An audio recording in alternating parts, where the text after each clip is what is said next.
This is interesting. I mean, this pattern looks like curtains from the past. This video has 3 parts. Feel free to skip to the part that serves you best. Timestamps in the description. We began to feel the fire. And today I will be sharing with you the process of getting this Bible looking like this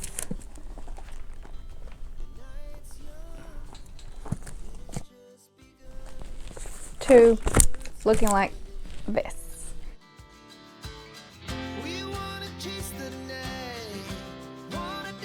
And I'm literally going to be looking through a bunch of papers and deciding how I'm going to fix this Bible, like what design. But quick story first about this Bible.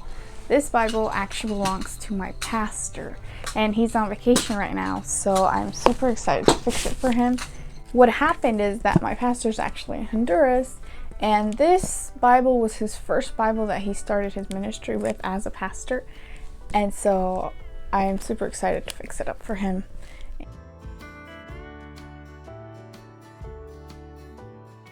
I have a giant box over here of like things that I've collected over the years, and I like this yellow. I don't know if I could combine these. I also have this gray black one. This is cloth, so this is waterproof or water treated for water. I sometimes use a pretty paper, but I want it to be a little bit more durable for him than this, right? I'm also thinking I could do a combination of imitation leather and cloth, but not red and yellow for sure. Dust. I like this, but I think it's too girly for him. I like this, maybe for the interior. I don't know if this is his style. Yeah, probably not. Oh, I actually made this or used the same imitation leather for his wife's Bible that I fixed up a while back. I like it. Something like that.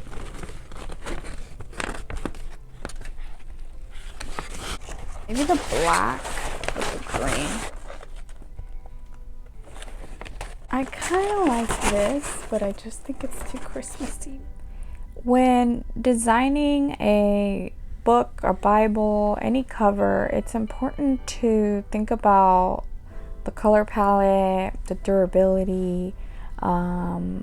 Just ask yourself different questions during the process. And I actually have a more detailed video that I'll link up here for you to see if you really want to see me pick paper. Okay, so I went and got all the papers that could possibly go inside of the Bible. Like, not even a possibility. Orange? Yeah, no. It'll look like fall colors, like autumn. This is very similar to the color of his. Well, it's similar. It's not the same. I'll tell you. This is a possibility. Let's see. It'd be too dark. I don't like it. Is this darker than the other one? Oh no, they're the same. This one is actually very much similar to the actual color. Let me see if that looks good with this. When he opens it, that's what he's gonna see in the inside. So I like this color palette. It's just, I think I've made a decision. There's purple colors, pink colors, but they're not even pink. Maybe if it was my Bible. I also have these textured ones. Let's see if there's a green. The same goes for this part. Choosing the end paper. This paper goes inside the Bible, so when you open the cover, then you'll see this paper. This is interesting. I mean, this pattern looks like curtains from the past. I mean, it would give it something else. If you're a man watching this, would you hate this curtain looking pattern inside your Bible? This part is very detailed in the other video where I choose the paper, and also I wanted to say that there is a blog post if you like it written and you want to print it out or something and ask yourself these questions if you are new to bookbinding or just, I don't know, want to read about paper, choosing what type of paper. Like I talk about cloth and what's it called, fox leather.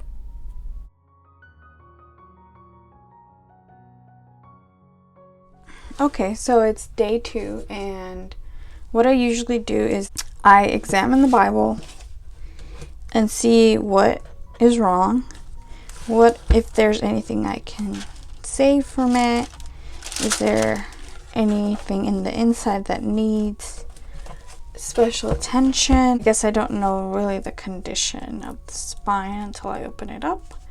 So that's what I got to do with this one, because it's not like completely detached except over here on the back, but in the front it's not.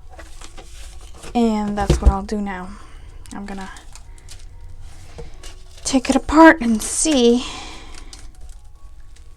what I can do.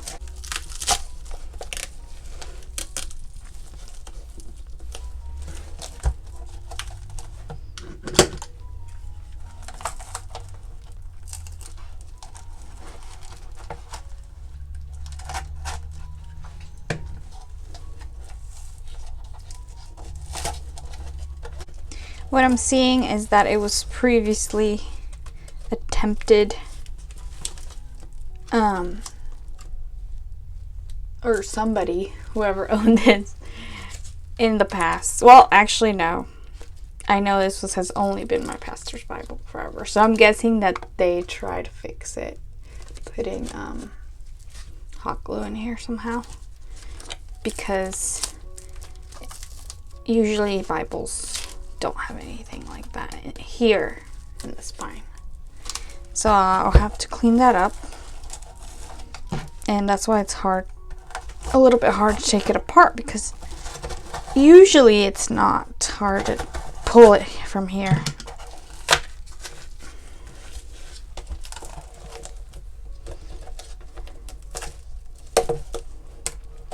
So the end bands look like I could save them, but I think I'm not.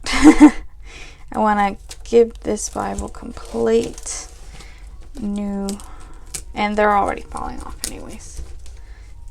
It's too easy to take them off.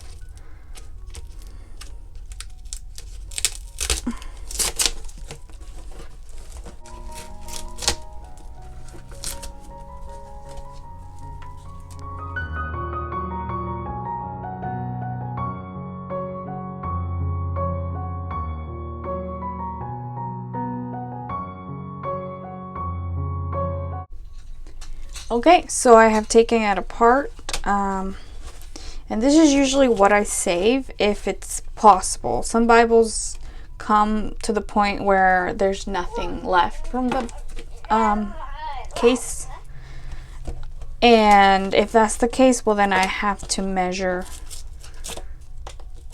I guess, a little bit more.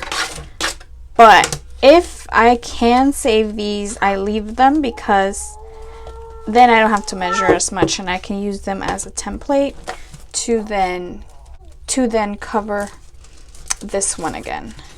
And whatever I can save, for example, he seems to have phone numbers and things like that. I don't know if that's from 10 years ago, but if I can reattach some pages or something, or keep personal stuff, I will. He did tell me that it was okay for me to remove all these things, so I did. And he will get new markers. So yeah, now the next step is to measure.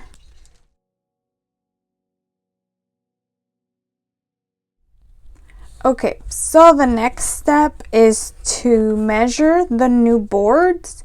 Usually it's chipboard, and at times I do try to reuse the one that's here.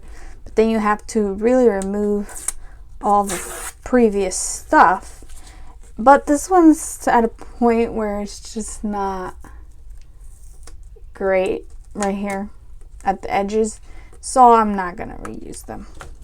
And it's like that on both of them. So at this point, what I do, I use a mat board. It's a little bit similar, I would say, width, thickness, but it's a little bit more flexible and also more affordable if you're a new person bookbinding, because you can find these at the store like on sale. And so to frame pictures, so this is the mat board, they just cut it out, and they have many colors, but it really doesn't matter because it's all going to be covered by the cloth that you use and what. And this part, actually, as you can see, is not made of chipboard. I won't be making this hard like this.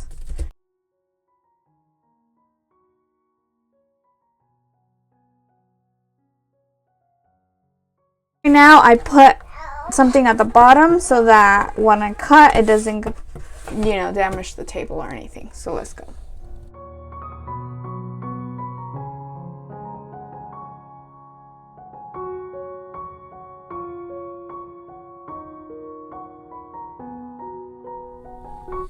Okay, so what I just did is that I cut, this is actually watercolor paper, and that's what I'm using for the spine. So, and to make it a little thicker, I just glue it together. And usually what is used is just like cardboard. It's not cardboard, it's newsprint paper, and I think it's just too weak. And this is usually why this is the first thing that gets damaged in the Bible. As you can see, this is what they put on top once it kind of was falling apart. But that is so thin. So that's what I'm gonna do. I'm gonna glue this really quickly.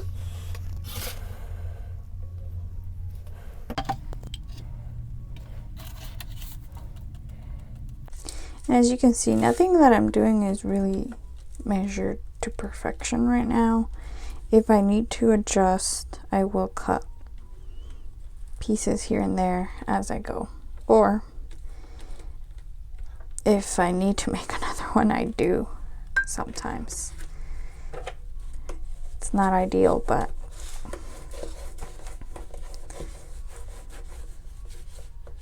I don't know. Maybe you're a person who's really good at measuring and what do you call that? Type A. I feel like there's two different type of people in the world. The ones that are measuring and leaving everything to perfection, and then there's those like me that it's like, this is good enough. That doesn't mean I'm not trying to make it good, I guess. It just means that, I don't know, I think it's not that I don't want it to be perfect, it's that I struggle to make it perfect. And when I started to learn how to do this stuff, I was like, I can't cut in a straight line. What am I supposed to do? Okay, so as you can see, it's not perfect. And you can't really see too well because of the green paper that's still on it. But like I said, if I need to cut away, I will do that, and I'm not bothered by that. So there's quite a bit to cut away, so that's what I do.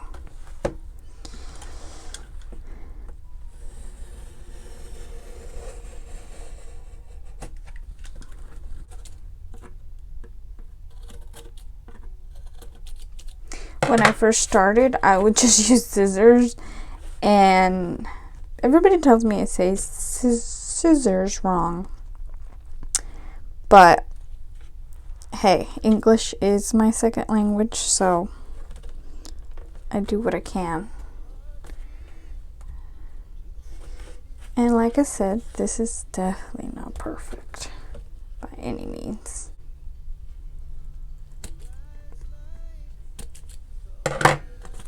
I know there's special tools to do that, like professional like bookbinders do that. They have all those cool special tools, but I wouldn't consider myself like a professional. I didn't take courses, and I was about to. There's actually, if you live in North Carolina, which is where I live, there is a school bookbinding in, I think it was Asheville, and I was interested in maybe doing that. And I know they probably would be like, this is not how you do it. Anyways, what was I saying? There's a professional bookbinding school or course, and I think you can actually live there. I don't know if it's for a month or how long it is. And before I got married, I thought maybe, but I didn't. And so here I am, doing what I can with what I have.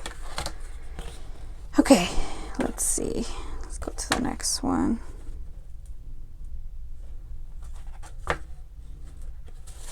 You know what? And I often think maybe I'm doing more work by doing this. But sometimes I don't use the old case to like cut the new ones.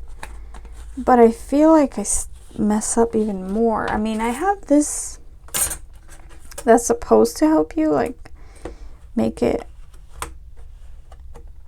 I guess, a perfect, what do you call this? I don't know what do you call it, but if you know what that is, tell me in the description.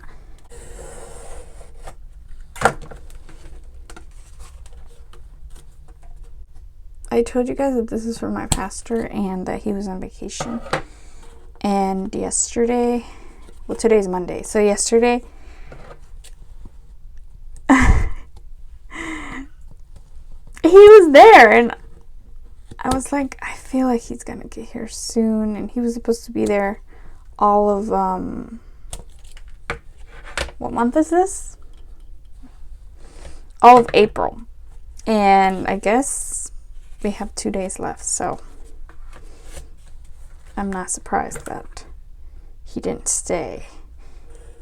I guess a few extra days. I have no idea what it's like to live in Honduras, but I hear it's really hot over there. And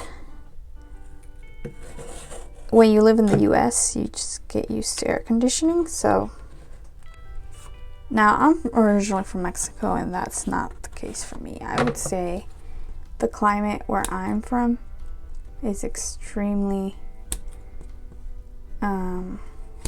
nice. Like in the mornings, it's cool. I would say like a 60-ish, mostly throughout the year. And then during the day, it can get up to like the 80s. But then in the evening, it's back to like 60s. So you sleep pretty comfortably. Where I hear my husband is from Guatemala, I hear that over there, if you take a shower, you're already sweating. And the same for Honduras, I hear.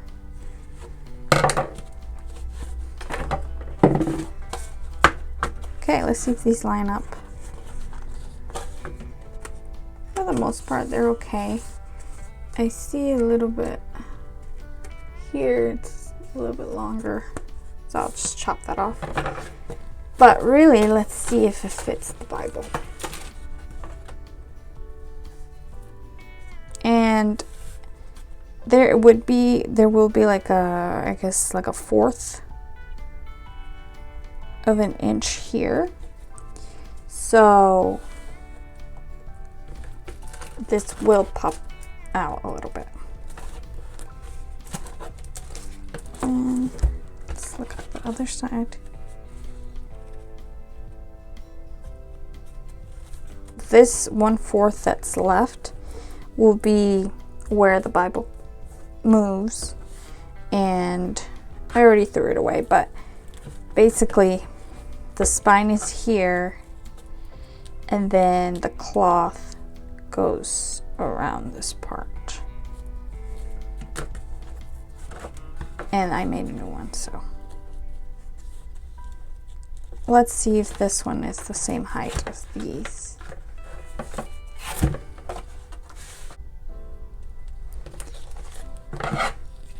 I just eyeball it.